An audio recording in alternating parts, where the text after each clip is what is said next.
Saviez-vous que le prix le plus élevé jamais payé pour un diamant a dépassé les 71 millions de dollars? Avec cette somme, vous pourriez vous offrir plus de 1400 Rolls-Royce Phantom, une voiture de luxe dont seuls les plus riches peuvent rêver. Mais ce qui fait d'un diamant un symbole d'éternité, ce n'est pas seulement son prix.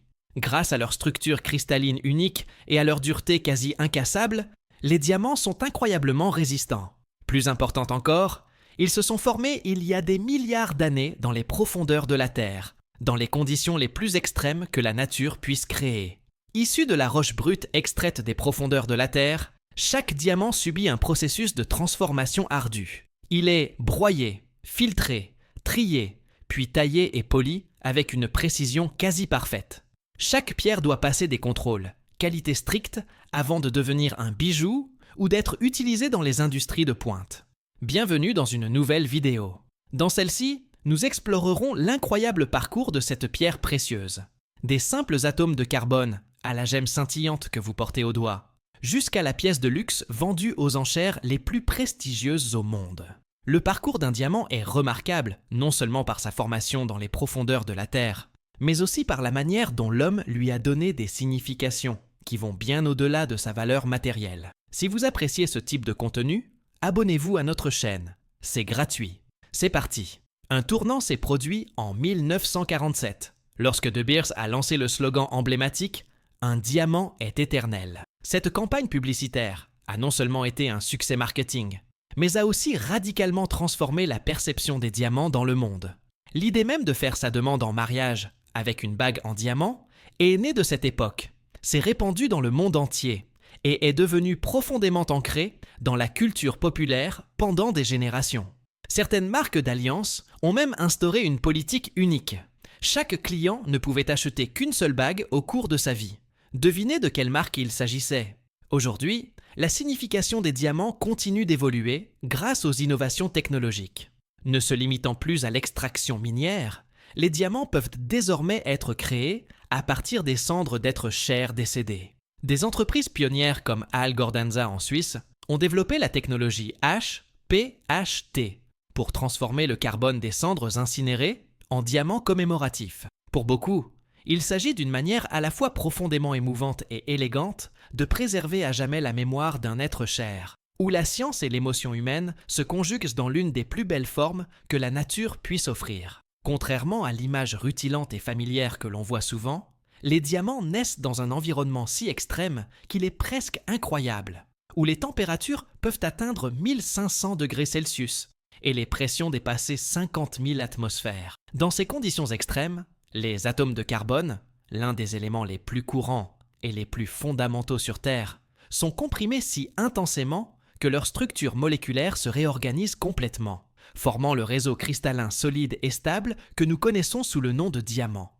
Cependant, cette combinaison unique de conditions est extrêmement rare. Si un seul facteur manque, une légère baisse de pression ou de température, le carbone ne se transforme pas en diamant, mais en graphite, le matériau tendre que l'on trouve dans les mines de crayon. Grâce à ce processus de formation rare, les diamants n'existent que dans les régions les plus profondes, les plus stables et les plus anciennes du manteau terrestre. Après avoir passé des millions d'années enfouis sous terre, une petite quantité de ces diamants remonte à la surface par d'anciennes éruptions volcaniques. Ils remontent à travers des canaux magmatiques verticaux et finissent par être piégés dans une roche particulière appelée kimberlite. C'est là que les humains commencent leurs recherches, déterrant des pierres formées il y a entre 1 et 3 milliards d'années, aujourd'hui enfouies sous terre, attendant d'être découvertes. Extraction, de la terre à la lumière. Le voyage pour extraire les diamants des profondeurs de la Terre à la surface commence par l'exploration. Pour localiser les sites miniers potentiels, les géologues s'appuient sur une combinaison de sources de données avancées.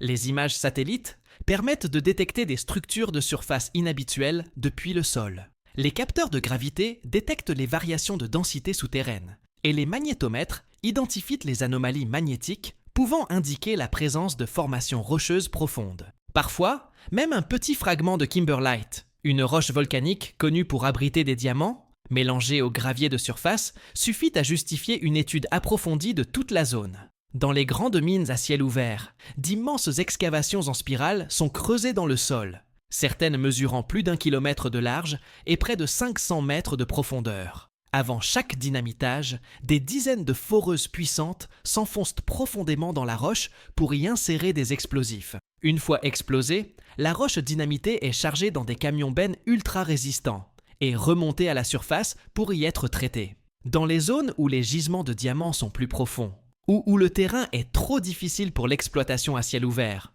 on a recours à l'exploitation souterraine. Les ouvriers descendent alors dans d'étroits tunnels, s'étendant jusqu'à 700 ou 800 mètres sous terre, où les conditions sont chaudes, humides et peu éclairées, et exigent des mesures de sécurité strictes. Tous ces efforts, de l'analyse des données aux fouilles profondes, visent à trouver quelques minuscules gemmes. En moyenne, il faut traiter environ 250 tonnes de roche pour obtenir un seul carat de diamant, à peine plus gros que la pointe d'un crayon. Processus de séparation. Comment les diamants sont trouvés ?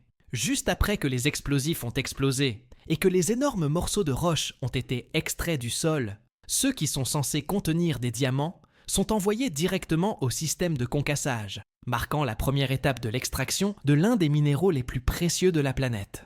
Ici, d'énormes concasseurs, pesant chacun des dizaines de tonnes, fonctionnent comme de puissantes mâchoires d'acier, capables de pulvériser même le granit, l'une des roches naturelles les plus dures. Cependant, malgré leur extrême dureté, les diamants sont incroyablement cassants. Un seul impact mal dirigé peut briser un diamant en minuscules fragments, le privant de toute valeur commerciale et esthétique. C'est pourquoi la force de concassage doit être soigneusement calibrée, suffisamment puissante pour briser la roche environnante, mais suffisamment douce pour préserver les cristaux de diamants qu'ils contiennent. Dans de nombreuses mines modernes, ce processus est divisé en plusieurs étapes. Il commence par une compression lente à l'aide de rouleaux lourds, suivie de concasseurs à rouleaux, et se termine par une séparation vibratoire. Chaque étape est déréglée avec précision pour garantir son efficacité, sans risquer d'endommager les pierres précieuses qui s'y cachent. Après le concassage, toute la roche fragmentée passe à la phase de nettoyage. Cette étape est essentielle, car le matériau dynamité et broyé est souvent mélangé à de grandes quantités d'argile, de boue, de poussière fine et de substances collantes naturelles. S'ils ne sont pas éliminés en profondeur, ces contaminants peuvent obstruer les machines, user les équipements et perturber les performances des systèmes de séparation modernes. Pour remédier à ce problème, des laveurs industriels sont utilisés, comprenant de grands tambours rotatifs, des tamis vibrants multiniveaux et des jets d'eau haute pression. La masse entière du matériau est introduite dans un jet d'eau qui le nettoie tout en filtrant les particules trop petites. Tous les fragments inférieurs à 1 mm sont filtrés à ce stade, car le risque qu'ils contiennent des diamants est extrêmement faible par rapport au coût du traitement ultérieur. Une fois nettoyé, le matériau restant est soigneusement trié par taille pour créer ce que l'on appelle un minerai concentré, un ensemble de fragments de roche plus susceptibles de contenir des cristaux de diamants. C'est là qu'intervient une technologie de séparation de pointe. Des scanners à fluorescence X examinent chaque flux de matériaux en temps réel et identifient la lueur unique émise par les diamants lorsqu'ils sont exposés aux rayons X. Dès qu'un diamant est détecté, le système déclenche un jet d'air comprimé ciblé, le retirant du flux en moins d'une seconde. Cette méthode permet de séparer les diamants avec une rapidité et une précision exceptionnelles, minimisant ainsi les déchets et garantissant une récupération efficace même des plus petites pierres précieuses. Du brut au poli, l'art et la science des diamants. Une fois séparés de la roche environnante, les diamants bruts entrent dans la phase préliminaire de classification, première étape permettant de déterminer la valeur de chaque pierre. Les experts évaluent les diamants selon plusieurs critères clés: taille, couleur, pureté et forme naturelle. Si les scanners 3D et les outils optiques modernes facilitent ce processus, une grande partie de l'évaluation repose encore sur l'œil exercé et l'expérience d'artisans qualifiés, capables de détecter des fissures microscopiques ou de subtiles variations de couleurs que les machines pourraient autrement manquer. Cette étape divise les diamants en deux grandes catégories. Le premier groupe comprend les pierres de haute qualité, répondant aux normes de la joaillerie de luxe. Ces diamants sont clairs, bien taillés et suffisamment gros pour être taillés en morceaux recherchés. Le second groupe comprend les pierres plus petites, difformes ou fortement incluses, généralement destinées à un usage industriel, dans des produits tels que les forêts, les outils de coupe ou les composants haute performance exigeant une dureté extrême. Pour les diamants à fort potentiel commercial, le processus ne s'arrête pas là. Ils font l'objet d'une évaluation plus détaillée, au cours de laquelle des spécialistes analysent leur structure et leurs défauts afin de déterminer la méthode de taille la plus efficace et la plus rentable. L'objectif est de maximiser la valeur économique et l'attrait visuel de chaque pierre, transformant ainsi un cristal brut en une gemme polie qui séduit par sa brillance et sa symétrie. Chaque diamant est unique. Il n'existe pas deux pierres identiques.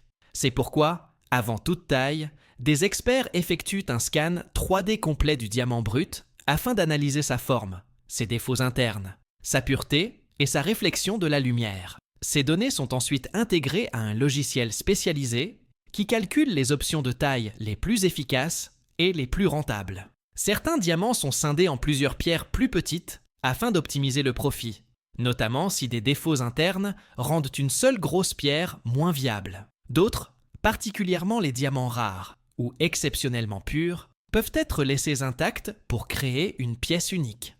Chaque décision à cette étape est prise avec un objectif ultime: libérer tout le potentiel du diamant, en équilibrant brillance, symétrie, couleur et poids. L'objectif est de produire une pierre finale qui brille de mille feux, affiche une couleur optimale et conserve autant de masse que possible, tout en sublimant sa beauté naturelle, fruit de milliards d'années de formation. Une fois les étapes d'évaluation et de planification terminées, le diamant brut passe à l'une des étapes les plus cruciales, la taille et le polissage. Le processus commence par une taille préliminaire, généralement réalisée à l'aide d'un laser haute puissance. Avec une précision au millième de millimètre près, le laser découpe la pierre le long de ses points les plus fragiles, permettant ainsi de la remodeler ou de la fendre sans provoquer de fissures ni de fractures indésirables. Vient ensuite la phase de meulage et de polissage. Des artisans qualifiés utilisent des meules de polissage à rotation lente, recouvertes de poussière de diamant, car seul le diamant est suffisamment dur pour se modeler. Tout au long du processus, le tailleur doit ajuster avec précision la pression, les angles de contact et la vitesse de rotation, afin de garantir que chaque facette soit taillée aux proportions les plus précises possibles. Ce processus complet peut prendre de 3 à 8 semaines, selon la taille, la complexité du diamant et les standards de qualité souhaités. Le résultat final est une pierre à la géométrie impeccable et aux facettes magnifiquement taillées, conçue pour refléter la lumière avec une intensité maximale, créant ainsi l'éclat éblouissant qui confère aux diamants leur charme intemporel. Les diamants sur le marché. Certification et valeur. Après avoir été soigneusement taillé et poli, le diamant est envoyé à un laboratoire de classification pour une inspection approfondie. À ce stade, la pierre est évaluée selon de multiples critères: couleur, pureté, poids en carats et même les plus petites imperfections internes. Chaque détail est examiné sous des microscopes spécialisés, garantissant ainsi que rien ne soit négligé. Si le diamant répond aux normes de qualité, il reçoit une inscription laser microscopique, un numéro d'identification unique gravé le long de son rondiste, invisible à l'œil nu. Cela garantit une transparence et une traçabilité totale tout au long de sa vie. Enfin, des institutions de confiance comme le GIA, Gemological Institute of America, ou l'IGI, International Gemological Institute, délivrent un certificat officiel. Ce document décrit toutes les spécifications techniques et les résultats de classification de la pierre. Il constitue en quelque sorte le passeport du diamant, garantissant sa qualité et son authenticité sur le marché international. Une fois certifié, le diamant approuvé poursuit son chemin vers l'atelier de joaillerie. Selon son design, la pierre peut devenir une pièce de bague, de collier, de boucle d'oreille, voire un objet de présentation. Des marques haut de gamme comme Cartier, Tiffany et Co. et Harry Winston exigent non seulement des diamants impeccables, mais aussi un savoir-faire exceptionnel jusque dans les moindres détails de leur sertissage. Qu'ils soient en or, en platine ou en alliage soigneusement assemblé, chaque bijou est une fusion de la nature et de l'art humain, alliant une gemme formée il y a des milliards d'années à la précision et à la créativité de l'artisanat moderne. Le résultat est un objet d'une beauté intemporelle, où l'éclat du diamant est sublimé par l'élégance de son sertissage, créant un bijou destiné à être chéri pendant des générations. Le côté obscur, les diamants de sang. Bien que souvent considérés comme des symboles de pureté et d'éternité, toutes les pierres précieuses ne sont pas d'origine irréprochable. Dans de nombreuses régions pauvres d'Afrique, notamment en Sierra Leone, en République centrafricaine et en Angola, les diamants sont encore extraits entièrement à la main, dans des ruisseaux boueux, sous un soleil de plomb et sans équipement de protection. Les mineurs peuvent être n'importe qui, adultes ou enfants, car pour de nombreuses familles, même la plus petite pierre précieuse représente l'espoir de quelques repas. Mais la dure réalité est qu'un diamant vendu des dizaines de milliers de dollars peut laisser à son exploitant des mains calleuses, voire pire, rien du tout, si ce n'est des difficultés financières. Le problème ne se limite pas à la pauvreté. Dans certaines régions, des groupes armés contrôlent les mines de diamants et utilisent les profits de leur vente pour financer des guerres, des armes et des conflits violents. Les diamants de ces régions sont appelés diamants de sang, car ils sont échangés au prix du sang, de la sueur et des larmes humaines. Une pierre éblouissante, mais pas toujours innocente. Les diamants sont bien plus que de précieux minéraux. Ils sont le fruit du temps, d'une pression naturelle immense et d'un travail humain inlassable. Cependant, derrière leur beauté rayonnante se cachent des histoires qu'il ne faut pas négliger. Comprendre le parcours et la véritable valeur d'un diamant nous permet non seulement de l'apprécier plus profondément, mais aussi de prendre davantage conscience de nos choix. Nous sommes arrivés à la fin de cette vidéo. Si vous l'avez appréciée, aimez-la, abonnez-vous et activez la cloche de notification pour être averti à chaque nouvelle publication. À bientôt!